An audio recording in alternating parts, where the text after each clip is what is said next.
uma voz surgindo de Washington reverberou como uma onda de choque não apenas em Moscou, mas também nas capitais de Berlim, Budapeste e Ankara. O presidente dos Estados Unidos, Donald Trump, declarou que sua paciência havia se esgotado e que agora estava pronto para escrever as regras do jogo ele mesmo. Ele desafiou tanto Putin quanto seus próprios aliados. Isso não foi uma chamada diplomática de rotina, mas uma batalha de vontades. As declarações de Trump significavam que era ele ou eu. Assim, o ultimato histórico do Sr. Trump à OTAN visou diretamente a Alemanha, o motor econômico da Europa, a Hungria, a voz mais dissidente na aliança, e a Turquia, o jogador mais complexo no ato de equilíbrio. Os gastos excessivos de guerra do Kremlin estão consumindo o orçamento, enquanto a inflação e a escassez de mão de obra estão pressionando o povo. Mais importante ainda, privada da tecnologia ocidental, a indústria russa está perdendo sua vantagem competitiva a longo prazo e se transformando em um deserto tecnológico. Está presa em uma espiral de estagnação que é introspectiva, ineficiente e sem futuro. É precisamente aqui que o ultimato de Trump entra em jogo. A raiva de Trump está focada mais intensamente em 3 aliados da OTAN. Cada um tem razões diferentes, mas, em sua visão, válidas para manter relações com a Rússia. O primeiro nome visado pelo líder dos Estados Unidos, Trump, é o presidente turco Erdogan. Erdogan é geralmente conhecido como um mestre em equilibrar atos no palco global. A posição da Turquia é talvez a mais complexa e multifacetada. Por um lado, a Turquia possui uma das frotas mais fortes da OTAN no Mar Negro, influenciou o curso da guerra ao vender armas revolucionárias, como os UAVs armados Bayraktar, para a Ucrânia, e bloqueou a passagem de navios de guerra russos para o Mar Negro ao aplicar a Convenção de Montreux. Esses passos são um apoio concreto à soberania da Ucrânia. No entanto, por outro lado, a Turquia tem laços econômicos profundos e indispensáveis com a Rússia. A Turquia importa uma parte significativa de seu gás natural da Rússia. Os russos estão construindo a usina nuclear de Akuyu. Milhões de turistas russos visitam as praias turcas todos os anos, e há um volume de comércio de bilhões de dólares entre os dois países. As importações de petróleo bruto da Turquia em junho atingiram seu nível mais alto desde novembro de 2023, com as importações russas atingindo níveis recordes. Dados oficiais mensais publicados em 2025 mostraram que o petróleo bruto russo passando pelas alfândegas da Turquia era equivalente a 711 mil barris por dia. Isso se traduz em 25 a 30 milhões de toneladas de petróleo enviados para a Turquia anualmente e 34 bilhões de euros em lucros para a Rússia. Por outro lado, a Turquia, que não é membro da União Europeia, não está participando das sanções ocidentais. O argumento de Ankara é baseado em uma estratégia de equilíbrio e mediação. Somos um aliado da OTAN que apoia plenamente a integridade territorial da Ucrânia. No entanto, também somos o único ator que pode dialogar com a Rússia, mediar acordos como o corredor de grãos e manter a porta para a paz aberta.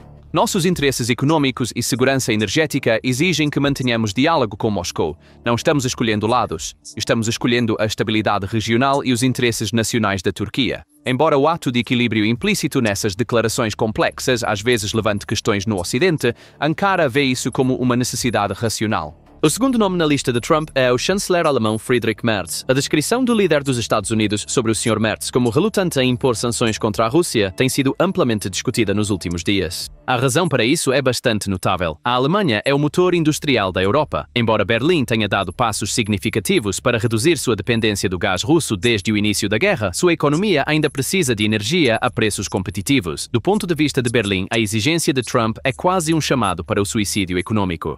Isso ocorre porque a Alemanha importou aproximadamente 21.270 toneladas métricas de petróleo e produtos petrolíferos da Rússia em maio de 2024, aumentando o volume de importação deste grupo de commodities em comparação com o mês anterior. Uma interrupção abrupta nas compras de petróleo e GNL russos poderia paralisar toda a indústria alemã, desde gigantescas fábricas químicas como a BASF até pequenas e médias empresas. Isso significaria desemprego em massa e uma recessão profunda.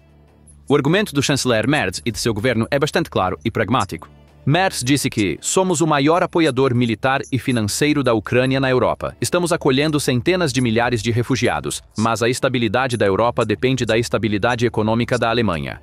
Se jogarmos nossa própria economia no fogo, também destruiremos nossa capacidade de ajudar a Ucrânia a longo prazo. Nosso objetivo é enfraquecer estrategicamente a Rússia, não mergulhar a Europa no caos econômico. Para Berlim, isso é uma tentativa de encontrar um equilíbrio delicado entre a postura moral e o realismo econômico. Essas declarações, na verdade, revelam algumas pistas sobre por que Trump está mirando na Alemanha. A administração dos Estados Unidos espera que Berlim tome medidas muito mais duras contra o Kremlin, senhor. Merz está preocupado com isso. O terceiro nome na lista de alvos de Donald Trump é o primeiro-ministro húngaro Viktor Orbán. Argumenta-se que o senhor Orbán é uma voz dissidente dentro da União Europeia e está geograficamente isolado. Isso torna a situação da Hungria ainda mais única. Viktor Orbán é há muito tempo conhecido como o líder que defende as políticas mais moderadas em relação à Rússia dentro da União Europeia e da OTAN. No entanto, essa situação não se baseia apenas em preferência política. A Hungria é um país quase totalmente dependente dos oleodutos e gasodutos russos devido à sua localização geográfica. Oleodutos alternativos do Adriático ainda não têm capacidade suficiente e não há acesso a terminais de GNL. A Hungria tornou-se o maior importador em junho, comprando 356 milhões de euros em combustíveis fósseis russos. Esta importação incluiu 165 milhões de euros em petróleo bruto e 191 milhões de euros em gás de gasoduto. O argumento oficial de Budapeste é de sobrevivência. Isto não é uma questão ideológica para nós, é uma necessidade física. Precisamos da energia russa para manter nossas fábricas funcionando e nossas casas aquecidas. Condenamos a agressão, mas não podemos cortar a linha vital de energia do nosso país com nossas próprias mãos. A retórica pragmática de Orbán, combinada com seus laços políticos estreitos com Putin, está criando uma profunda desconfiança no Ocidente. No entanto, para Budapeste, isso é visto principalmente como uma questão de interesse nacional e segurança energética. Agora, seguindo a abordagem desses três países, é hora dos Estados Unidos retornarem às políticas da União Europeia contra a Rússia. Talvez Trump realmente acredite que esta é a única maneira de dar o golpe final e fatal na economia russa.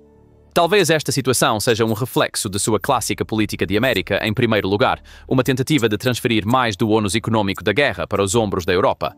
Ou talvez seja uma tática de negociação implacável usada para extrair concessões da Europa em outras áreas, como comércio ou gastos com defesa. Seja qual for a razão, as consequências podem ser perigosas.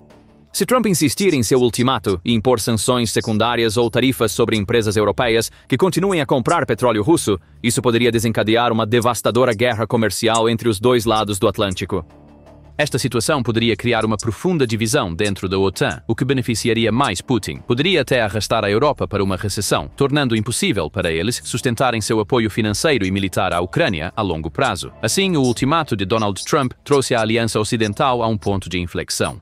Neste ponto crítico, o futuro da Aliança Ocidental está por um fio. As ações unilaterais de Trump podem ter levado a aliança a um ponto de ruptura. Mas e se essa ruptura não acontecer? E se a Europa, aceitando as profundas convulsões econômicas e sociais que enfrentará internamente, ouvir essa voz dura do outro lado do Atlântico? Então, as portas para um segundo e talvez muito mais caótico cenário se abrirão.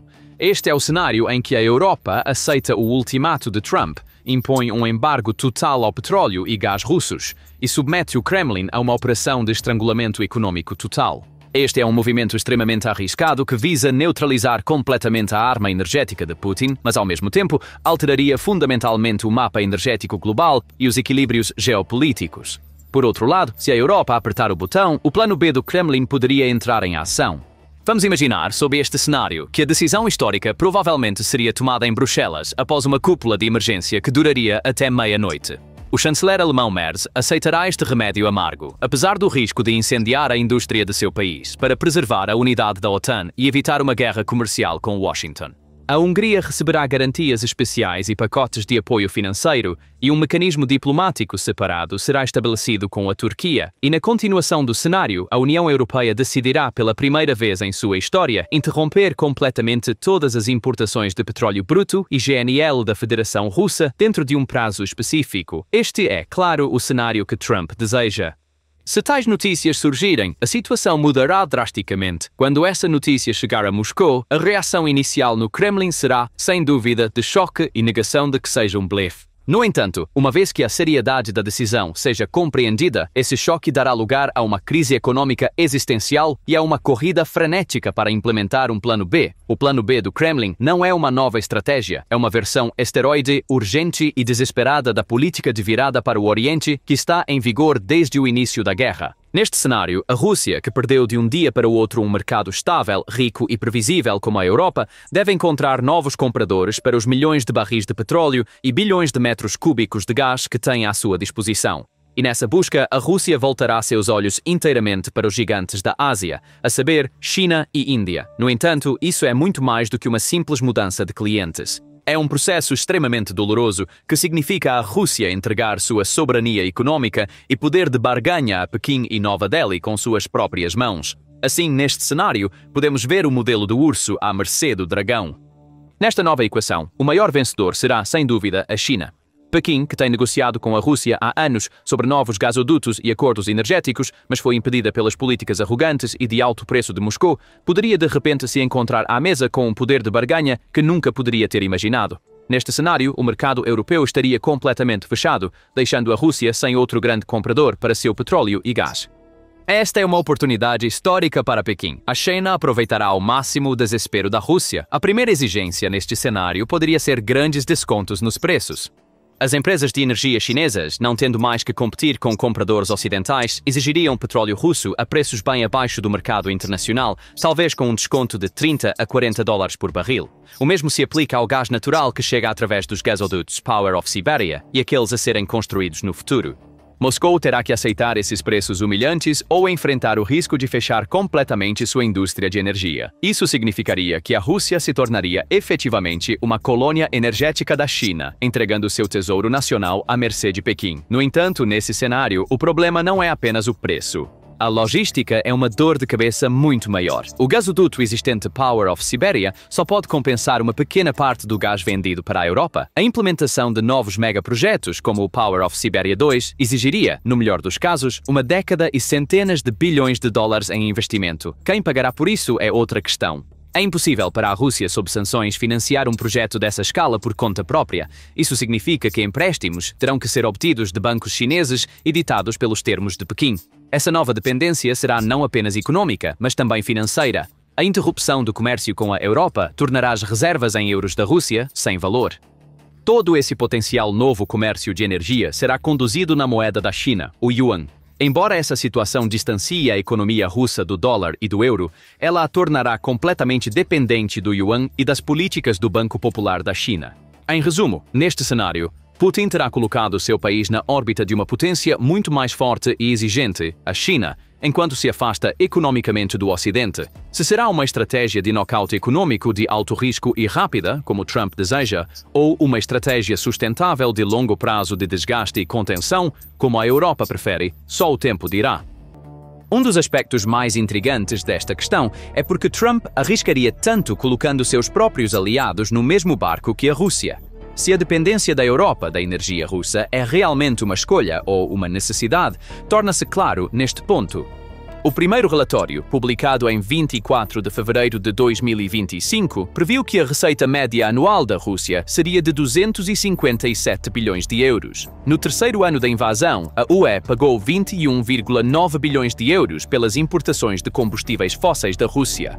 Isso representou apenas uma diminuição de 1% no volume em comparação com o ano anterior. No entanto, Trump tomou essa decisão porque não considerou essa queda na participação da Rússia nas receitas de energia dentro da União Europeia suficiente. Para entender corretamente o ultimato de Trump, devemos primeiro avaliar calmamente o impacto do atual regime de sanções na economia russa. Desde o início da guerra, o Ocidente impôs o conjunto de sanções mais abrangente da história, compreendendo 18 pacotes que visam os sistemas financeiros da Rússia, importações de tecnologia e setores-chave. O objetivo era cortar o fornecimento de dinheiro que financia a máquina de guerra do Kremlin. Então, essa estratégia funcionou? A resposta é tanto sim quanto não.